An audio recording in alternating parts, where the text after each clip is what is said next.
Hey everybody, it's cold and snowy out there today, but perfect for cozying up and taking a deep dive with us. That's right. And today we're diving into a really fun children's story called the Marshmallow Meltdown Challenge. Ooh, that sounds yummy already. And maybe a little messy. Definitely a little messy. It's all about these two siblings, Mia and Jake, who are stuck inside on a snowy day. Sounds familiar. So what do? Well, they decide to have a marshmallow building contest using toothpicks and, of course, a whole bunch of marshmallows. Wow, I can just imagine the sugary creations they come up with. Oh, they get pretty creative. Mia decides to build an igloo, like the ones Eskimos make. Smart. I bet those marshmallows make great building blocks. They really do. Marshmallows are full of tiny air bubbles, so they're light and squishy, perfect for stacking. And what about Jake? What does he build?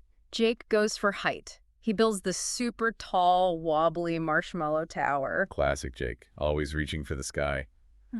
So what happens next? The suspense is killing me. Well, they decide to take their marshmallow masterpieces over to the fireplace. Oh, I have a feeling I know where this is going. Yep, you guessed it. It becomes a marshmallow meltdown.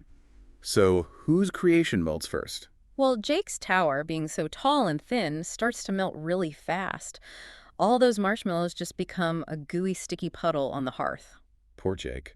I bet he was disappointed. He was a little bummed, but that's the fun of experiments, right? Sometimes things don't go as planned.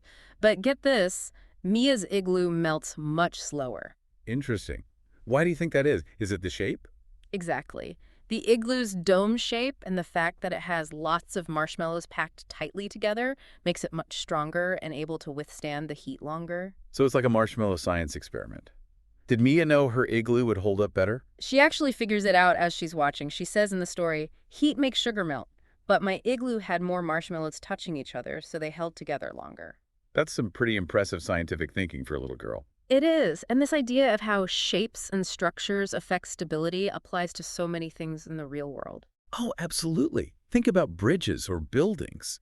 The way they are built makes a huge difference in their strength. Exactly. And it's not just structures. Think about how different materials melt at different temperatures. Chocolate melts pretty easily, but something like a metal pot needs a lot more heat to melt. Great examples. So, in the end, I'm guessing the kids got a tasty treat out of this experiment. Oh, absolutely.